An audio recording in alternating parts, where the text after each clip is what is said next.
اے نبی تم نے دیکھا اس شخص کو، اس کے حال پر غور کیا جس نے اپنی خواہش نفس کو اپنا الہ بنا دیا؟ اللہ اکبر، الہ، لا الہ الا اللہ، کلمہ توحید کا مرکزی لفظ یہاں آ رہا ہے، من اتخذ الہہ ہواہ، جس نے اپنی خواہش نفس کو اپنا معبود بنا لیا، الہ بنا۔ افانت تکون علیہ وکیلا، کیا آپ ایسے شخص کی کوئی ذمہ داری لے سکتے ہیں؟ سود حرام ہوا کرے جی، حرام ورام، ہمارا دھندا جو ہے وہ آگے بڑھ نہیں سکتا، تو اللہ کے حکم کو پیچھے ڈالا، نفس کے تقاضے کو آگے رکھا۔ کون معبود ہے آپ؟ نام عبداللہ رکھیے، نام عبد الرحمان رکھیے، ہے عبد النفس، نفس کے بندے، نفس کے غلام۔ یہ میں نے یوں سمجھئے کہ جیسے میں نے ہجرت اور جہاد کی ڈیفینیشنز کی، ہجرت کا بیس کیا ہے؟ پوچھا گیا ای الہجرت افضل ہو یا رسول اللہ، اے اللہ کے رسول بتائیے سب سے اعلیٰ ہجرت کون سی ہے، افضل؟ فرمایا ان تہجر ما کرہ ربک، ہر اس چیز کو چھوڑ دو جو تمہارے رب کو پسند نہیں۔ آج رات ہی سے آپ ہجرت شروع کر سکتے ہیں، جائزہ لیجئے کیا کیا چیزیں میری زندگی میں خلاف شریعت ہے، جو اللہ کو ناپسند ہے، فیصلہ کیجئے کہ آج کے بعد نہیں ہوگی، ہجرت شروع ہو گئی، افضل الہجرہ، سب سے افضل ہجرت شروع ہو گئی۔ لیکن ٹاپ پر لے جائیے تو یہ ہجرت جب اللہ کے دین کو قائم کرنے کی جدوجہد اس مرحلے پر آ جائے کہ اب باطل کے ساتھ ٹکراؤ ہے اور اب چاہیے کہ ساری قوت ایک مرکز پر جمع ہو جائے، ہجرت فرض کر دی گئی، وہ ہجرت گھر بار چھوڑ کر، اہل و عیال کو چھوڑ کر، اور مکے کے بھیڑیوں کے رحم و کرم پر چھوڑ کر اپنے گھر والوں کو، جو لوگ ہجرت کر کے آئے۔ حکم ہجرت مدینہ فرض تھی، ہجرت حبشہ فرض نہیں تھی، صرف اجازت تھی کہ جن سے سختیاں نہیں جھیلی جا رہی مزید وہ چلے جائیں۔ تو ہجرت کا یہ ابتدائی نقطہ، انتہا یہ جہاد، المجاہد من جاہد نفسہ، جہاد تو یہاں سے شروع ہو گیا، اپنے نفس کے خلاف جہاد کرنا۔ صبح نفس نے کہا ابھی سو جاؤ، آپ نے نفس کی بات کو رد کیا، اپنا کمبل اٹھا کے پھینکا، اٹھے، وضو کیا، نماز کے لیے آپ مسجد دیے، آپ نے جہاد کیا نفس کے خلاف، یہ افضل الجہاد ہے۔ اور سب سے چوٹی اوپر یہ ہے کہ جب وہ حق و باطل کی جنگ ہو تو جان ہتھیلی پر رکھ کر میدان میں حاضر ہوتا۔ اسی طرح یہ جو شرک فی الاطاعت ہے، میں نے آپ کو اس کی ابتدا بھی بتا دی، انفرادی سطح پہ۔ افرأیت من اتخذ الہہ ہواہ افانت تکون علیہ وکیلا، کیا تم نے غور کیا اس شخص کی حالت پر جس نے اپنی خواہش نفس کو اپنا معبود بنا لیا، الہ بنا لیا، کہہ رہا ہے لا الہ الا اللہ، لا الہ الا اللہ، لیکن الہ تو اس کا نفس ہے۔ اب اس کو انتہا پر لے جائیے۔ عہد حاضر کا سب سے بڑا شرک، سب سے بڑا شرک، سب سے بڑا شرک عوامی حاکمیت کا، حاکم اللہ کے سوا کوئی نہیں، ان الحکم الا للہ۔ ظاہر بات ہے فرعون نے اگر دعویٰ کیا تھا میں تمہارا خدا ہوں، انا ربکم الاعلی، تو کیا اس کا مطلب یہ تھا کائنات میں نے پیدا کیے، تمہیں میں نے پیدا کیے؟ ذرا سوچیے، کیا وہ بزرگ موجود نہیں ہوں گے جنہوں نے اسے دیکھا ہو کہ آج اس کی ولادت ہوئی تھی، کل اس کی کوئی اور سیریمنی ہوئی تھی؟ یہ کیسے دعویٰ کیا تھا؟ میرا حکم چلے گا، میں نہیں جانتا، الیس لی ملک مصر، مصر کی حکومت میری ہے کہ نہیں؟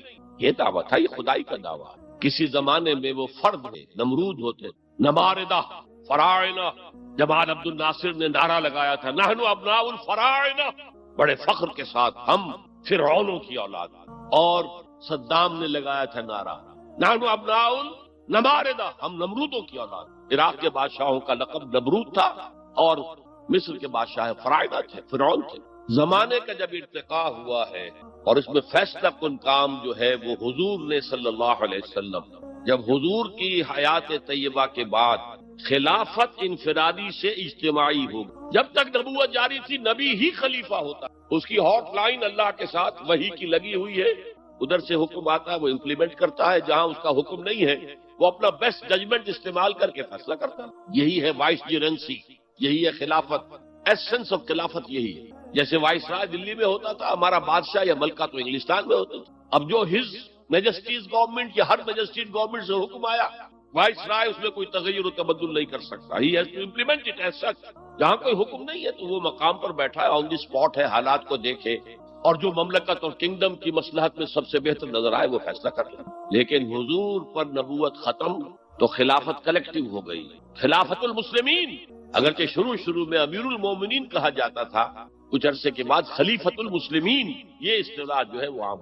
اسی طرح انفرادی ملوکیت کی بجائے اجتماعی ملوکیت کا تصور جو ہے شیطان نے پٹی پڑھائی، ابلیس کی مجلس شورا جو اقبال کی بڑی ہی یوں سمجھیے کہ اہم ترین نظموں میں سے، امت مسلمہ کے نام پیغام پر مشتمل وہ نظم جو ہے، اور وہ ان کے آخری ایام کی ہے، اور وہ ان کی زندگی میں چھپی بھی نہیں، ارمغان حجاز ان کے انتقال کے بعد چھپی، جس میں آخری جو کلام تھا فارسی اور اردو دونوں کا جمع کر دیا گیا، ورنہ اس سے پہلے فارسی علیحدہ چھپتی تھی کتابیں، اردو کی علیحدہ، لیکن اب اتنا کم تھا کہ ان کے لیے علیحدہ علیحدہ کتابیں شائع کرنا مناسب نہیں سمجھا گیا۔ ابلیس نے مجلس شورا بلائی، ایک مجلس شورا کے جو رکن نے کہا کہ دیکھو جمہوریت کا دور آ گیا ہے، اب ہماری ابلیسیت کو تو بڑا خطرہ ہے، ابلیسی نظام تو ختم ہو جائے گا، جمہوریت توڑ دی بندوں نے آقاؤں کے خیموں کی تناب، یہ تو عوام نے جو ہے اپنے آقا بیرنز اور لارڈز اور بادشاہوں کے خیموں کی تنابیں توڑ دی، گرا دیے خیمے، یہ تو انقلاب آ رہا ہے، میرے آقا وہ جہاں زیر و زبر ہونے کو ہے، جس جہاں کا ہے فقط تیری سیاست پر مدار۔ ابلیس کیا کہتا ہے بڑے ٹھنڈے انداز میں، ہم نے خود شاہی کو پہنایا ہے جمہوری لباس، جب ذرا آدم ہوا ہے خود شناس و خود نگر۔ آج آدمی میں ایک سیلف امپورٹنس پیدا ہو چکی ہے۔ یہ بادشاہ کون ہوتے ہیں جو ہمارے سروں پر مسلط ہے، محلوں میں رہتے ہیں، عیش کرتے ہیں، جو خون پسینہ جو ہے وہ کسان کر رہا ہے، ابھی انڈسٹریل ریولوشن تو نہیں ہوا تھا، وہ ساری بات جو تھی وہ زرعی معیشت تھی، خون پسینہ وہ کرتا ہے، فصل میں سے لائنز شیئر آ کر بیرن اور لارڈ وہ لے گیا، اور اس میں سے ایک حصہ اس نے بادشاہ کو پہنچایا، ایک اپنے پاس رکھا، ظالمانہ نظام ہے۔ تو ہم نے دیکھا کہ انسانوں میں کچھ شعور پیدا ہو گیا، خود شعوری، تو ہم نے ملوکیت کو ڈھال دیا نئے سانچے، ہم نے خود شاہی کو پہنایا ہے جمہوری لباس۔ وہ گندگی جو فرعون کے سر پر ٹنوں کے حساب سے رکھی ہوئی تھی، ہم نے کہا تولا تولا سب میں تقسیم کر دو، ایک ایک ووٹ سب کے ہاتھ میں، اور کہہ دو تم حاکم ہو۔ ہم نے خود شاہی کو پہنایا ہے جمہوری لباس، جب ذرا آدم ہوا ہے خود شناس و خود نگر۔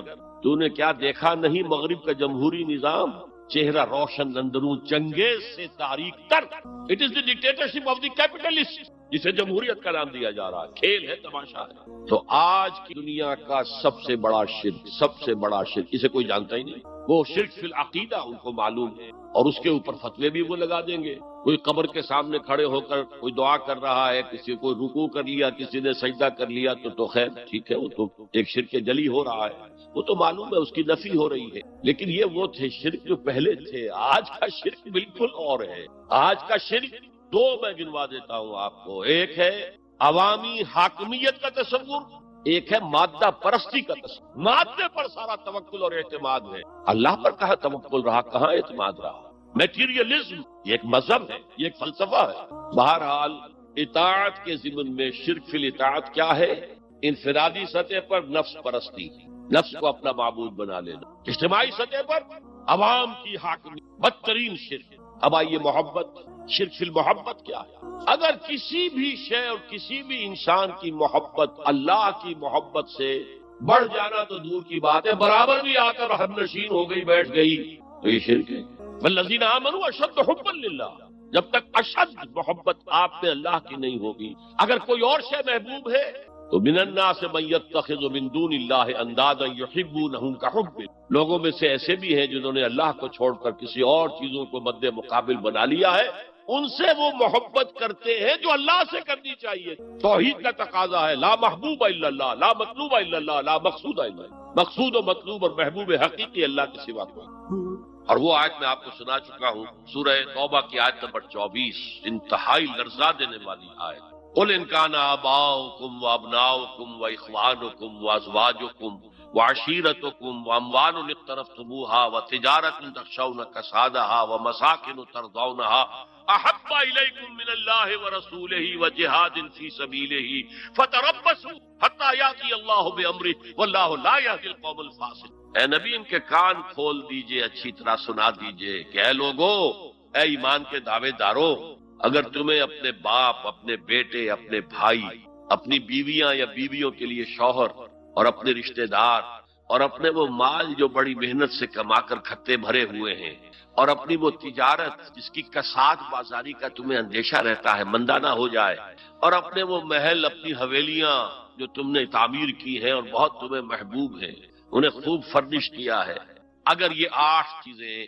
محبوب تر ہیں اللہ سے اور اللہ کے رسول سے اور اللہ کی راہ میں جہاد سے، تو جاؤ دفع ہو جاؤ، وہاں بیٹھ کر انتظار کرو یہاں تک کہ اللہ اپنا فیصلہ سنا دے، اور اللہ ایسے فاسقوں کو کبھی ہدایت نہیں دے۔ 8 چیزیں اقبال نے بہت خوب کہا ہے، یہ مال و دولت دنیا، یہ رشتہ و پیوند، 5 قریب ترین رشتے آ گئے، باپ، بیٹا، بھائی، زوجین اور رشتے دار۔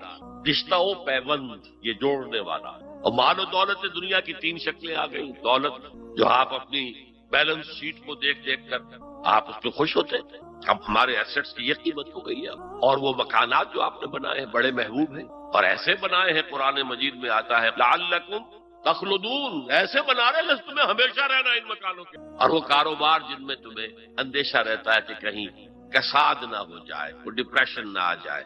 یہ 8 چیزیں، یہ مال و دولت دنیا 3، یہ رشتہ و پیوند، بتان وہم و گما لا الہ الا اللہ، یہ سب وہم و گمان کے بت جن کی پرستش میں تم لگے ہو، ان سب کی پرستش چھوڑو تو لا الہ الا اللہ کہا۔ اب اس اصول کو بھی اپلائی کرنا شروع، آئیے انڈیویجول لیول، دولت کی محبت۔ اگر آپ کو دولت کی محبت آمادہ کرتی ہے کہ اللہ کے حدود کو پامال کرے، حرام ذرائع استعمال کرے، دولت آنی چاہیے، حلال سے ہو، حرام سے ہو، جائز سے ہو، ناجائز سے ہو، بائی ہوک اور بائی کروک دولت آنی چاہیے، تو آپ کی محبوب حقیقی کون ہوئی؟ دولت۔ یہ دولت آپ کی معبود۔ کون بڑے سے بڑا موحد اس شرک کا احساس رکھتا، اور حضور نے اس قدر کلیئر فرمایا ہے، تعس عبد الدینار و عبد الدرہم، ہلاک ہو گیا یا ہلاک ہو جائے، یہ کلام خبریہ ہے یا یہ بددعا ہے؟ تعس عبد الدینار و عبد الدرہم، درہم و دینار کا بندہ ہلاک ہو۔ نام عبد الرحمن ہے، حقیقت میں عبد الدینار ہے، عبد الدرہم۔ درہم و دینار آنے چاہیے، جائز سے یا ناجائز سے، حلال سے یا حرام سے، صحیح سے یا غلط سے، بائی حق اور بائی کروک۔ تو معبود کون ہوا؟ ہمارے ہندو بھائیوں نے کیا کیا؟ لکشمی دیوی دولت کی دیوی ہے، اس کی پوجا کرتے کس لیے؟ مطلوب کیا ہے؟ دولت۔ اس کی پوجا وہ خوش ہو جائے تو دولت ملے گی۔ ہم نے کہا ہٹاؤ جی اس دیوی کو بیچ میں سے، ہم براہ راست ہی پوج لیں، بس یہی تو فرق کیا ہے۔ عبد الدینار و عبد الدرہم، یہ ہے انفرادی سطح پر شرک المحبت، جو روح عبادت، جو عبادت کی جان ہے، محبت، غایت الحب ما غایت الذل والخضوع، اور ٹاپ پر لے آئیے۔ آج کی دنیا اجتماعیت کے میدان میں اگرچہ اب زمانہ بدل رہا ہے، لیکن تقریباً 1 صدی سے نیشن سٹیٹس، وطن کی بنیاد پر قومیت، وطن محبوب ترین شے، جو شے میرے وطن کے لیے صحیح ہے وہ میں کروں گا، چاہے وہ غلط ہو، حرام ہو، اللہ کے قانون کے خلاف ہو، لیکن میرے وطن کے لیے ہوگا۔ وطن زندہ باد، یہ وطن پرستی۔ اس وطن پرستی کے مذہب کی ایک نماز بھی ہے، ترانہ ہو رہا ہے تو کھڑے ہو جاؤ، قنوت، کھڑے ہو جانا عبادت کا حصہ، اس کا جھنڈا سلامی دو۔ یہ وطن کے معبود کے ریچولز ہیں، مذہب وطنیت۔ اسی لیے اقبال نے کہا تھا، اس کو سمجھا نہیں کسی نے، اس دور میں میں اور ہے، جام اور ہے، جم اور، ساقی نے بنا کی روش لطف و ستم اور، تہذیب کے آزر نے ترشوائے صنم اور۔ آج کا صنم، آج کا بت کون ہے؟ تہذیب کے آزر نے ترشوائے صنم اور، مسلم نے بھی تعمیر کیا اپنا حرم اور۔ ان تازہ خداؤں میں بڑا سب سے وطن ہے، جو پیرہن اس کا ہے وہ مذہب کا کفن۔ خدا پرستی، یہ وطن کی لکیر سے تم اور ہو گئے، میں اور ہو گیا۔ لکیر انسانیت منقسم، جو تمہارا وطن کے لیے ٹھیک ہے وہ تم کرو گے چاہے وہ اخلاقاً غلط، اور جو میرے وطن کے لیے ٹھیک ہے وہ میں کروں گا چاہے اخلاقاً غلط۔ یہ کون سا دین ہے؟ یہاں تو وطن تمہارا معبود بن گیا۔ پاکستان میں بڑا شور اٹھا تھا جب میں نے کہا تھا کہ جھنڈے کو سلامی دینا شرک ہے اور ترانے کے وقت کھڑا ہو جانا شرک ہے۔ اور میں کبھی بھی تقریبات میں جاتا ہوں، اقبال ڈے ہو رہا ہے، کچھ اور ہو رہا ہے، میں ان تقریبات کا مقرر نہیں ہوں، لیکن جب بہت زور دیتے چلا جاتا ہوں، لیکن وہاں ترانہ پڑا جاتا میں بیٹھا رہتا ہوں، میں کھڑا نہیں ہوتا، اور اس پر چیمیں گوئیاں ہوتی ہیں اخبارات کے اندر۔ لیکن میرے نزدیک یہ وطن کی نماز پڑھ رہے ہو، تمہارا یہ قنوت اور وطن کا ترانہ، اس میں حمد ہو رہی ہے وطن کا، یہ کیا ہے؟ آج کا بد شرک، شرک فی المحبت۔ آگے چلیے، شرک فی الدعا، کسی کو مت پکارو کسی مدد کے لیے سوائے اللہ۔ وَأَنَّ الْمَسَاجِدَ لِلَّهِ فَلَا تَدْعُوا مَعَ اللَّهِ أَحَدًا، اللہ کے ساتھ، یعنی ایک تو یہ کہ اللہ کو چھوڑ کر کسی کو پکارنا، ایک ہے اللہ کے ساتھ اللہ کو بھی پکارنا، اوروں کو بھی پکارنا۔ بدترین شرک ہے دعا اللہ کے لیے، ندا اللہ۔ اس کا بھی ذرا میں تجزیہ کر دوں۔ دیکھیے، ایک ہے عام مادی قوانین دنیا کے جو ہے اس کے تحت کسی سے مدد چاہنا، بھائی ذرا مجھے پانی پلا دینا، یہ بھی آپ نے مدد چاہی ہے نا۔ حضور کے بارے میں تو آیا ہے کہ آپ اتنے خوددار تھے صلی اللہ علیہ وسلم کہ اگر سواری پر ہوتے تھے اور آپ کا کوڑا نیچے گر جاتا تھا تو کسی سے یہ نہیں کہتے تھے کہ یہ کوڑا مجھے اٹھا کے دے دے، بلکہ خود سواری سے اتر کر کوڑا اٹھاتے۔ تو یہ جو قانون مادی ہے اس کے تحت مدد مانگنا کوئی بری بات نہیں ہے، کوئی غلط بات نہیں۔ ماورائی اعتبار سے، غیبی اعتبار سے کسی سے مدد مانگنا کسے باشد کوئی ہو، شرک فی الدعاء، ان المساجد للہ فلا تدعوا مع اللہ۔ ایک ہے استعارتن اقبال کہتا ہے ہمالا ہے فصیل کشور ہندوستان، تو یہ خطاب بالکل ایک استعارہ تھا۔ اسی معنی میں مولانا حالی نے اپنی مسدس کے اختتام پر جو مناجات لکھی ہے، خاصہ خاصان رسول وقت دعا ہے، امت میں تیری آ کے عجب وقت پڑا ہے۔